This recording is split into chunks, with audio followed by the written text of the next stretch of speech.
is going to be slower now. I will set up Trick Room for that benefit. Right.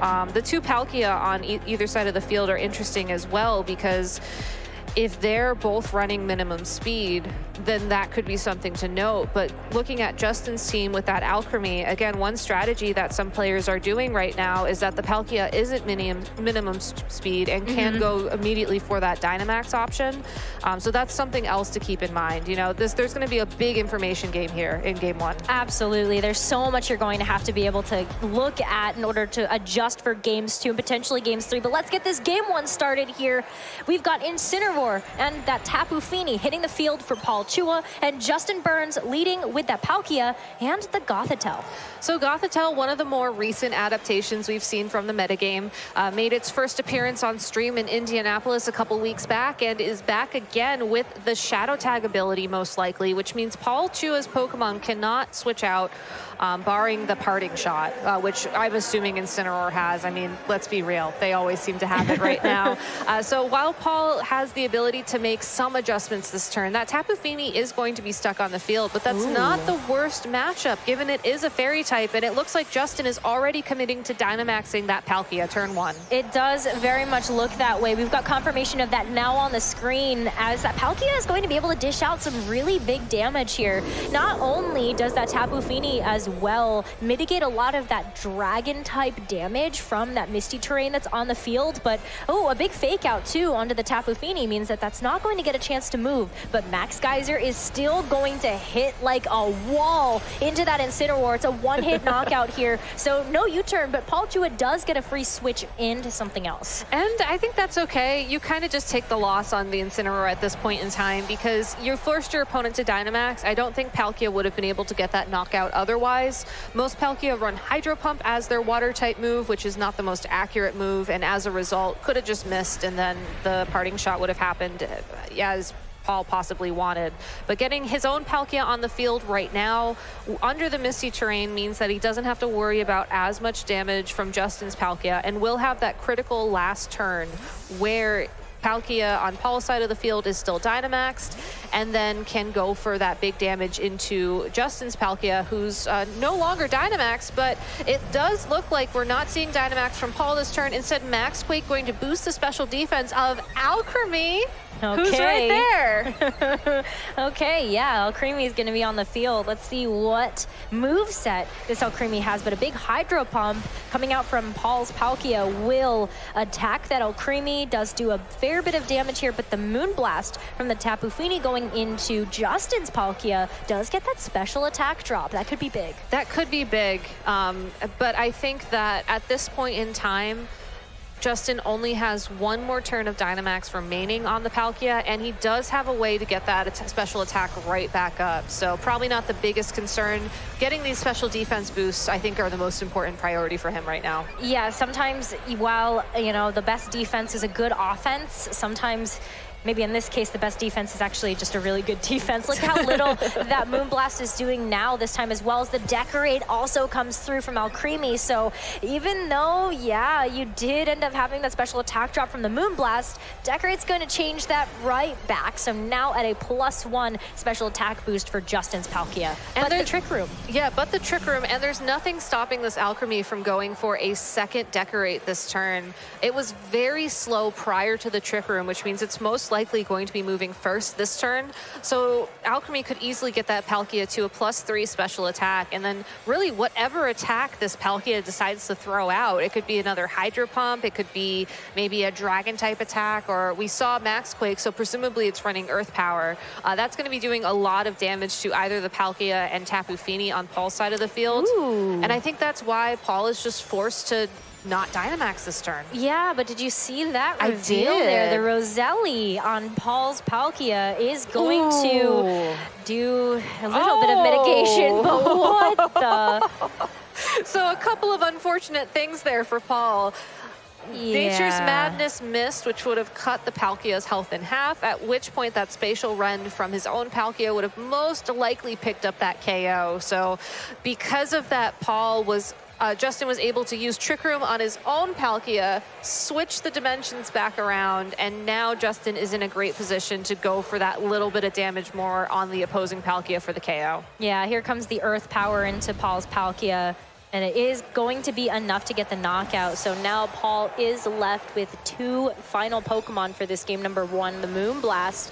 Going back into that Palkia, and wow, you can see that it's super effective. Those Max Quake special defense boosts really paying dividends here, as that Decorate for a second time from that Alcremie is going to continue to raise this Palkia's special attack. And Justin's doing a great job of showcasing, I think, why Palkia and Calyrex Ice Rider are one of the more prominent teams featured from players who I think are going to do very well. You know, before the tournament, I was kind of just going through and seeing what people brought, and the thing with Palkia is that it's just so naturally bulky that it can sit on the field, especially when you do give it a special defense booster too. And then if Alcremie is allowed to sit on the field across it from long enough, you just get those special attack boosts, and then Palkia is, you know, this Pokemon that just runs through everything. Knowing that Calyrex Ice Rider is Paul's last Pokemon is a good thing to note. It is going to be a physical attacker, but without the Dynamax, I don't think it has enough HP to take this attack, no, it period. does not. I mean, even with the special attack boost plus the helping hand on top of that, I think even if it was Dynamax, that would have been a pretty big issue. The Moonblast still not enough to knock out this Palkia, and Paul is down to just the Tapu Fini left. This looks like a game done and dusted here for Justin, so now we've got to look ahead to how Paul is going to adjust to this in game number 2. I mean, Paul didn't Dynamax, if memory serves correct. No, I don't he think did not. we saw Paul Dynamax at all. And He didn't have an opportunity to, No. which was the biggest issue. yeah, I mean, there might have been a way for him to find time for that Tapu Fini to Dynamax. You know, we saw it using Moonblast consistently. Max Starfall would have done a bit more damage. Could be something to keep an eye out for an adjustment going into game 2, as that Pokemon was on the field the most time for him, and that will mean it's probably the easiest for him to squeeze a Dynamax in. But didn't even attempt to go for it with that Calyrex Ice Rider. So going into game 2, you know, you have to be careful. I think the really key thing for me was the Gothitelle turn 1 just meant that Paul was stuck. You know, Palkia was going to move first. Thanks to Dynamax, Palkia didn't have to worry about missing that Max Geyser, and also as a result was able to easily start getting knockouts and start getting those special defense boosts that made a difference. For sure. You have to lead assuming that the Gothitelle is going to make an appearance again turn 1, and you have to lead knowing that you have to have a really strong offense against that Palkia so that it doesn't have that time. So I think Paul actually made a great lead for that in game number 1. Assuming that you do have Parting Shot available on the Incineroar, you had called out that Parting Shot is a great way to be able to get around the Shadow Tag ability of that Gothitelle, and also Tapu Fini was on the field. It was just really unfortunate that Paul didn't get a chance to use that Parting Shot because it wasn't a fake out. We did see that Incineroar was going for something that turn, so unfortunately did get knocked out to the Max Geyser, but Paul really was set up for success. Just had a really unfortunate turn of events when that Nature's Madness did miss. That's true, so yeah. Maybe it does just get turned around that way, but also just interesting mind games there for sure when the Trick Room was also able to be reversed from Justin. So let's go ahead and jump into this game number 2, see what adaptations are made, and Paul is going to just lead with the Palkia this time around next to that Tapu Fini, and we've got the Gothitelle and the Calyrex Ice Rider this time for Justin. Yeah, so an interesting mix-up, but in earlier Nature's Madness, assuming it does connect, I think would be a great opportunity for Paul.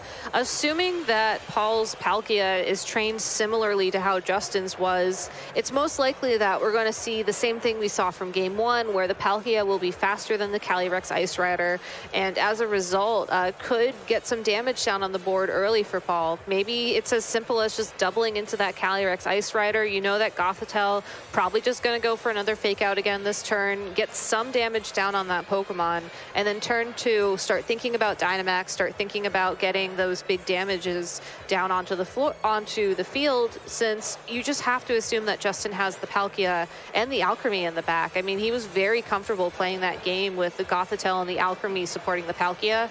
I have zero reason to believe after we saw that game 1 play out that Justin made an adjustment to that strategy, but given that Dynamax is not going to be on the field for Palkia anymore, that's already a bit of a switch up.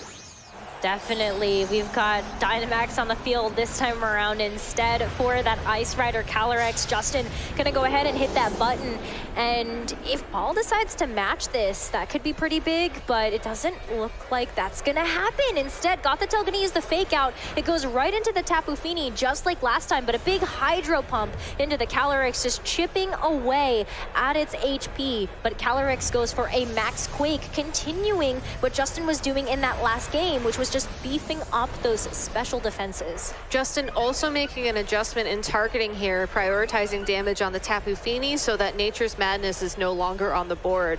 You know, Nature's Madness is one of those moves that I think Tapu Fini has used throughout multiple VGC seasons when the format gets kind of bulky, because if it connects, it just cuts that Pokemon's remaining health in half. And if you are a Dynamax Pokemon at basically full health, that's going to be so much more damage than you would otherwise get.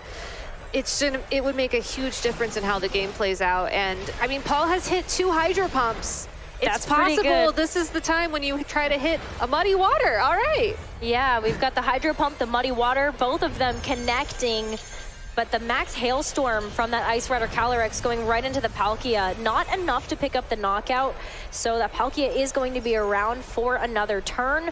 But it is a little tough when you've got the Gothitelle going for the Trick Room as well. And we've seen what these speed tiers look like for the Pokemon that are currently on the field. That Ice Rider Calyrex is going to be moving quite fast. Yeah, it's unfortunate for Paul that the Tapu Fini is slower than the Palkia outside of Trick Room. That meant that that Hydro Pump plus an attack from Tapu Fini wasn't enough damage. If it had been Nature's Madness followed by the Hydro Pump like we saw in Game 1, that most likely would have stopped the Trick Room. But, I mean, to Paul's benefit, now that Trick Room is up on the field, Tapu Fini will be moving first, but I don't think either of these two Pokemon are going to be able to knock out Alcremie, especially just like in Game 1, going for that special defense boost the first turn Alcremie's up on the field. Well, this is also getting really dicey for Paul because that Ice Rider Calyrex just secured a knockout with that Max Quake, so it's going to be getting that attack boost. So we'll see the Chilling Neigh activate, and now it's really up to this Tapu Fini. It does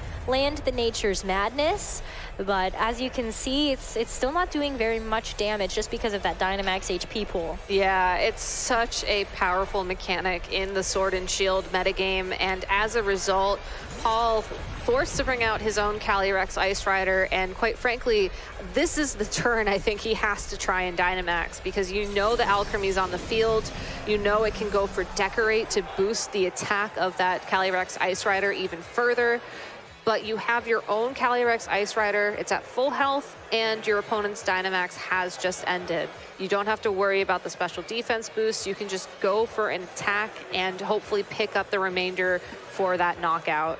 And I'm glad to see that Paul does get the opportunity to go for Dynamax this turn.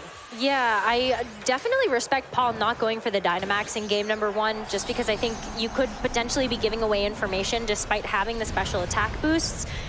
If you're knocking out a Pokemon in Dynamax as well, I think that can give away some amount of information about how that Pokemon is trained defensively. Definitely. So we'll see that Paul actually gets a chance to move first with the Dynamax. The Max Quake going right into the Calyrex. Oh. Look at that, though. It's not enough to be able to secure the knockout onto the Calyrex. And so I think this is, again, where it gets a little interesting. But at least the special defense booster on the board. But Alcremie going for the Decorate. Let's see what Justin's Ice Rider Calyrex is going to do here. It's also, I mean, there's a shot for Tapu Fini to pick up this knockout, except that Glacial Lance just knocked it right out. So not too much damage down onto the Calyrex as the Dynamax is there, but that is now a +4 Calyrex Ice Rider, and most likely will be able to find its way to attack one more time. I mean, it's low on its health, but maybe you protect or something to stop the fake out this turn, and then you can just go for another attack.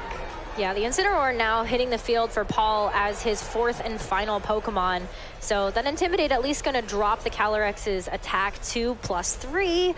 That's still a lot of attack, but yeah, does have fake out pressure on the board and potentially even just able to take out that Calyrex. But a big protect coming from the Alcremie, and we will also see the Calyrex protecting. So yeah, just not even going to wait for Paul to be able to fake out here. Yeah, you really need to run Protect on Calyrex Ice Rider because of situations like this. I think the other key thing to note here is as we see Paul go for a second Max Quake, I think Paul is assuming that it is the Palkia in the back of Justin's party as one of his last Pokemon, and you have to get those special defense boosts in now while you can. And as a result, forced to rely on Max Quake rather than a Max Hailstorm, which would be a little bit more powerful. I mean, not by much. There already is hail on the field, but just would be that bit of extra damage that could have picked up the knockout through that Protect. But instead, you know, this is sort of the turn we're at. I think Calyrex will probably go for a third Max Quake here just to secure that knockout. It's been consistently moving slower, which could be an indication of how these two Calyrex are trained. Get that extra special defense boost in, and then get ready to deal with Palkia, as Palkia is here. Palkia is going to be on the field, and smart move from Justin as well to preserve the Ice Rider Calyrex. You could see that Paul's has been faster in the Trick Room conditions, so you know now how these Pokemon are trained. Palkia just took an immense amount of damage from that Max Quake, and just switching in won't be able to get a chance to move, but Alcremie going for a Decorate, so that Palkia does get a +2 special attack boost. But with the third Max Quake, Paul's set up for some good success here. Big Throat Chop onto the Palkia as well, brings it so low. That was a great turn by Paul calling that switch. I think it was risky. You know, I think that while it's nice to keep the Calyrex Ice Rider safer for later, knowing that one of your opponent's last two Pokemon is the Incineroar, I would assume you try to keep the Palkia safe so it can come in at full health and then, you know, have a few turns to fire off those Hydro Pumps. Well, I think the problem with that is if you leave the Ice Rider Calyrex in and it just gets knocked out, Paul's Ice Rider Calyrex gets to move first, so it's going to secure the knockout anyway. But Alcremie going for the helping hand here onto Justin's Palkia. It does hit the Hydro Pump into that Ice Rider Calyrex, but look at how those Max Quake boosts help out just a little bit here. And Incineroar does secure the knockout onto Justin's Palkia as well. But Justin gets to bring in the Ice Rider Calyrex. Glacial Lance, though, is going to be able to hit the Alcremie, and Paul's definitely hoping for a pretty big knockout here. Doesn't get it. That's rough. Honestly, I was wondering if Paul was going to reset up Trick Room that turn just to ensure that he would be consistently moving faster. You do have to worry about getting knocked out as a result of that, but on the other hand, it seems like you're best out at this point. You know, Calyrex, yes, it's at low HP, and if you're able to find that knockout, you can get that Chilling Neigh boost, but you're also at low HP, and you're also going to struggle with that. I think the other thing that Justin has to keep in mind is that Gothitelle is his last Pokemon. Gothitelle doesn't typically carry any attacking moves. That's true. It's usually very supportive. The Throat Chop trying to pick up the knockout into that Ice Rider Calyrex, but it did use Protect. Decorate also does go through Protect, so that Ice Rider Calyrex is safe and, of course, gets that attack boost. But Calyrex goes for the Trick Room. Perfect opportunity for Paul. Exactly. And now that the Twisted Dimensions are back up on the field, Paul's Calyrex, again, most likely will be moving first, will be able to secure an easy knockout against this Calyrex and Alcremie. And then as a result, could have found a way out with the double Protect, but does not find it. Gothitelle is going to be forced out on the field, and I think this will lead us to a Game 3. This is going to lead us to a Game 3. It's going to be a double knockout here for Paul's Ice Rider Calyrex. That means a double Chilling Neigh boost, and now it's a pretty healthy Incineroar as well against a Gothitelle. We've seen the Throat Chop. That's going to be very impactful to deal with that fourth and final Pokemon. Exactly, and if you're Incineroar, there's nothing stopping you from using Throat Chop at this point. It's also arguably the better move in this situation because you're not taking any recoil damage like a Flare Blitz will have, but still great information for Justin. I think knowing that that's the dark move of choice on your opponent will sort of craft how he approaches this Game 3, because if you think about it, his game plan was pretty pretty solid. You know, you lead the Calyrex Ice Rider and the Gothitelle, you use the Max Quake off the Calyrex to get those special defense boosts up again, and then you just sort of try to weather the storm. What Paul did differently this time was I think he prioritized the damage a bit more, balanced in a way. You know, it felt like the Calyrex Ice Rider and the Palkia were put immediately within knockout range after they were revealed on the field, and as a result was able to use a later Dynamax, take advantage of that momentum and go for those knockouts. That's what you have to do as well. If you don't have the momentum in your favor, sometimes you have to weather the storm a little bit and then go for a Dynamax of your own when your opponent's is over. So Paul definitely played that a very defensive game, and it worked out in his favor. So we are tied 1-1 in this best of 3 match. It does come down to this third and final game, but if you're Justin, do you stray away from what you did in games 1 and 2, just kind of leading with a big Dynamax threat? Well, the thing is, he also led with the Gothitelle in both games, and I'm not sure if the Gothitelle really helped him out other than the fake out. You know, we only saw it go for fake out and in this game, and as a result, you know, he has other Pokemon that can use fake out on the team. You know, Rillaboom gets access to it and Incineroar gets access to it, and seeing how Paul played that game with the Calyrex Ice Rider and the Incineroar as the later Pokemon, you know, having your own Incineroar for later on in the game just gives you access to a lot of those same utilities that we saw Paul use well. So I think the adaptation that I would make is keep the Alchemy. It's one of the best Pokemon, obviously. But also, you know, leave the Gothitelle behind. I don't think Shadow Tag is paying off as well as he wants it to, and Incineroar will just give him so many more options, so many more outs against the Pokemon that Paul is relying on. Yeah, I think the other thing about the Gothitelle as well, just knowing how supportive that usually is. Yeah. I don't think you're quite getting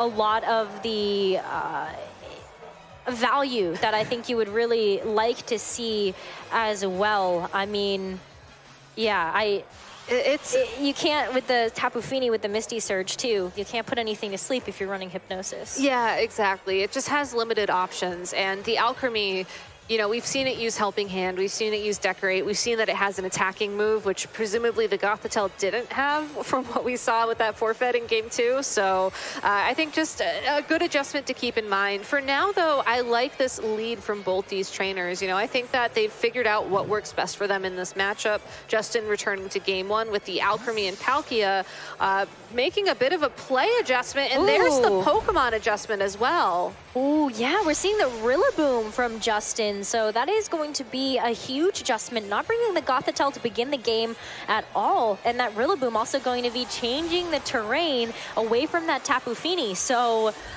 the Max Wormwind is back on the table here for Justin's Palkia. And Max Wormwind will also drop the attack of that Calyrex Ice Rider, which means Rillaboom doesn't have to be as afraid of getting knocked out from a Glacial Lance. So this could be a huge momentum change for Justin in this turn 1. Oh, but wait a minute. Paul saw the Dynamax and said, this is an adjustment that I can make also. So going for a very aggressive turn 1 Dynamax onto the Ice Rider Calyrex as well. So we're going to have 2 pretty heavy-hitting Pokemon on the field, but it really does come down to what happens next in this turn. We do see Palkia going for the Max Wormwind. It does connect onto the Ice Rider Calyrex. It does just about a quarter damage, so that Dynamax being very impactful for this Ice Rider Calyrex survival. But as you called out, there's the attack drop, and that's wait a minute. White Herb. Oh, it's a White Herb on the Ice Rider Calyrex, so that it doesn't matter. The attack drop doesn't matter, and we also see a special attack drop from the Moonblast, and now a Max Quake from the Ice Rider Calyrex going into Justin's Palkia, already bringing it so low. If it wasn't in Dynamax, it would have just been potentially knocked out there from the connection of the Nature's Madness and the Max Quake. White Herb is one of those items that you don't see too often on Calyrex Ice Rider. I feel like it tends to like a Lumberry more. You know, we saw a ton of Burning Jealousy in Indianapolis a couple weeks ago, but a great piece of information for Justin. You know, it's gone now, so you can go for a second Max Wormwind. It's probably only going to do less than half of the damage it did the previous turn, but at least you get the attack drop, and again, you're giving your Rillaboom its best shot of dealing some damage this turn, because it really is only a Max Hailstorm away from getting knocked out. Yeah, the Max Wormwind is going to come out and go back into the Ice Rider Calyrex. Paul saw a big opportunity as well, knowing that the Tapu Fini wouldn't be the target for that, to switch in his own Palkia. And so the attack drop will stick this time around, but also a U-turn. That is going to be super effective, but it also allows Justin to switch back out the Rillaboom. Now that also the Tapu Fini is off the field for Paul, so it's still a battle for the terrain here. Some good information because another adjustment making an appearance. It's the Incineroar and the Rillaboom, which means Justin left the Calyrex Ice Rider behind, which is a very big call to make. Definitely is. And look at the Max Hailstorm as well. The Rillaboom, of course, safe from being switched out through that U-turn, so Incineroar in its place. Not going to take too much damage from that. We do get a chance to set up the Hail, but an eject button as well on the Incineroar. What is this rotating door of Pokemon here? Because now Justin gets a free switch into the Alcremie, and Dynamax is almost over. What the... I mean, it's a great strategy, right? You U-turn into a Pokemon with eject button, and then you get the Alcremie right back out on the field when, quite frankly, Palkia really needs that support. You know, I think knowing especially that Justin has only brought one of his 2 restricted Pokemon to this matchup, and I'm assuming we have confirmation. Paul brought both. They're literally on the field right now. That means that there's a ton of pressure on this Palkia to just deal damage. I mean, yes, Alcremie can use Decorate to help Rillaboom with those grassy glides, which I think could come in handy in the future. But for this turn, Palkia most likely needs to go for a Max Quake to get those special defense boosts up. And a Decorate from that Alcremie will just help it find some damage later on when it's, again, really going to struggle to find that right now. Well, now, isn't that interesting? We've got the Tapu Fini on the field.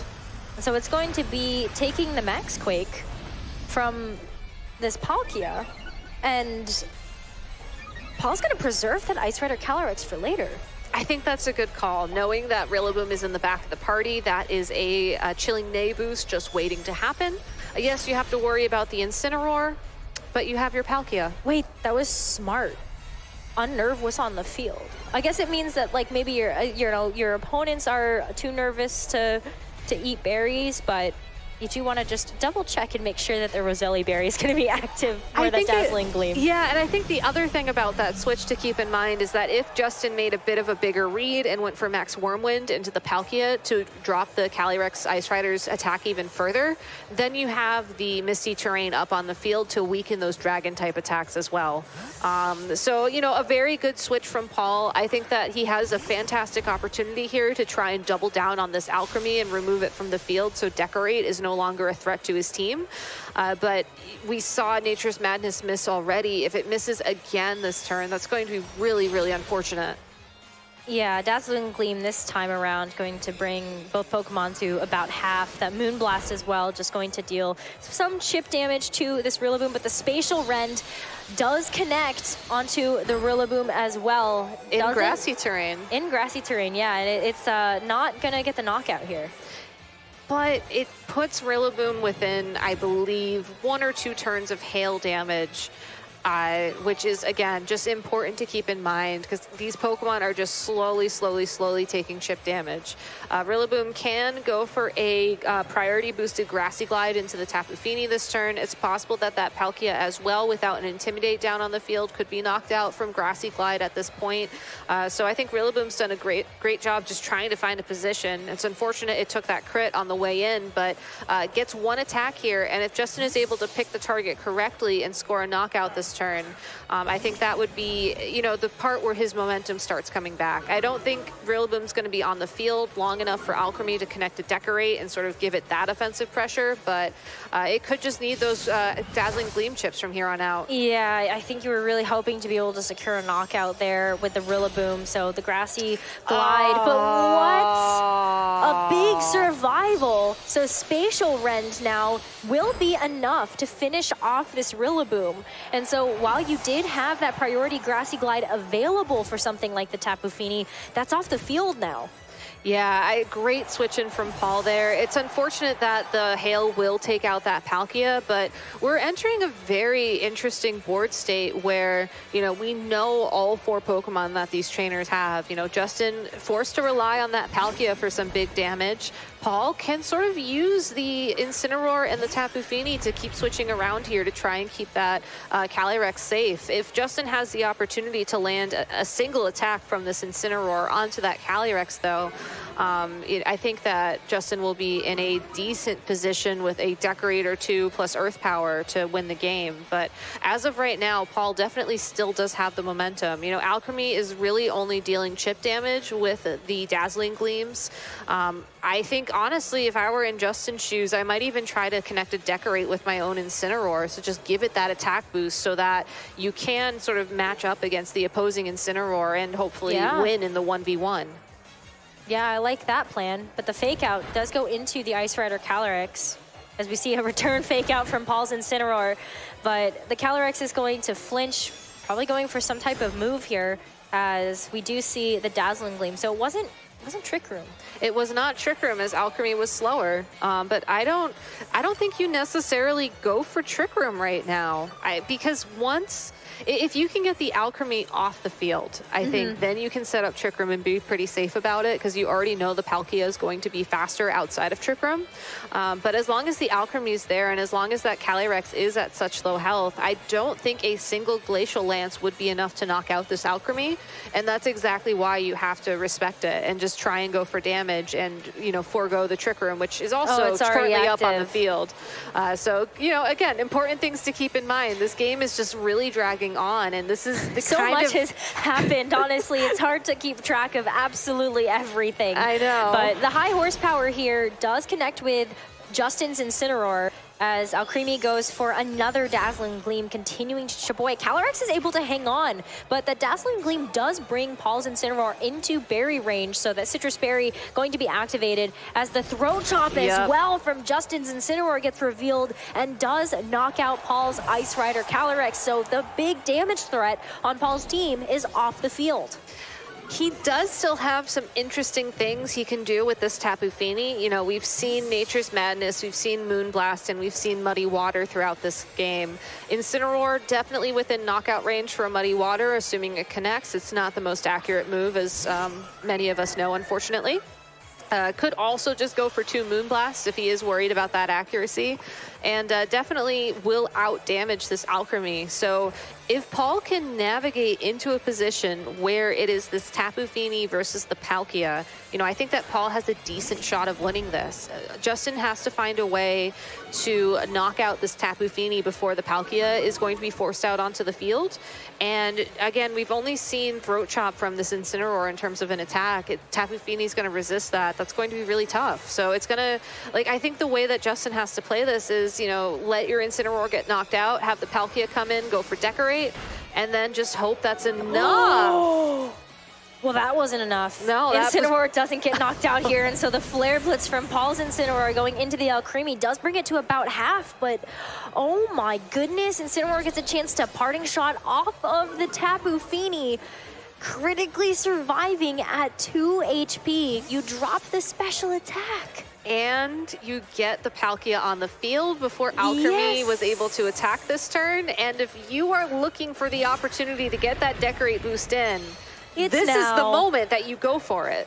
This is why you run that Alchemy with such low speed. Oh, the Dazzling Gleam, though, is what gets chosen instead. That could have been such a cool move, but the Dazzling Gleam instead. That Tapu Fini is still active, but that -1 special attack could be big. I mean, that Palkia is at about half health. But I think we're, at least I'm for sure, over-indexing on Decorate a little bit. I like the way that Justin is playing this, because he's essentially forcing enough chip damage down onto the field that it doesn't really matter anymore. I mean, if Incineroar is able to withstand this turn, which I don't think it will be, all things considered, that's another fake out you can use. You get this Intimidate down on the opposing Incineroar, so your Alchemy can take one more turn. Well, I think the biggest thing about that too, actually, is Yeah, so Incineroar is going to go down, but you did get another attack drop onto Paul's Incineroar. Exactly. So this Flare Blitz onto the Alcremie might not pick up the knockout here. It does not. Yeah, it does not. And as a result, you get another Dazzling Gleam in, and that should put both these two Pokemon into the red. Or very close in Tapu Fini's case, at which point, you know, we haven't seen this Tapu Fini Protect yet. I don't think Tapu Fini tend to carry Protect in general right now. Not really. And Palkia, you know, if the Incineroar goes for a Throat Chop into Palkia, then Alcremie can score the knockout with a single target Dazzling Gleam at this point. So Justin very smartly just going for that consistent chip damage over multiple turns and, you know, going for the double damage here as well, just to lock in that knockout against the Tapu Fini and then targeting the Incineroar the next turn. Just oh my gosh, it survives. Alcremie avoids the muddy water. Now the muddy water will at least connect onto the Palkia, but look at how little that does. Oh my gosh, the Throat Chop, you're relying on that to be able to deal damage, but with those attack drops, that wasn't enough. That's why you don't run Muddy Water. It's such a good move when it connects, but it just fails to find its target sometimes. And while it's incredible that that Tapu Fini was able to hold on with just literally 1 HP, unfortunately for Paul, it seems like the move misses were just on his side this series. Yeah, and the Dazzling Gleam from Justin's Alcremie is going to be enough to secure the knockout onto Paul's Incineroar, and Justin takes the series 2-1. A very, very fun set. You know, I really like how the Alcremie turned into, like, it was a support Pokemon in games 1 and 2, and it felt like that was Justin's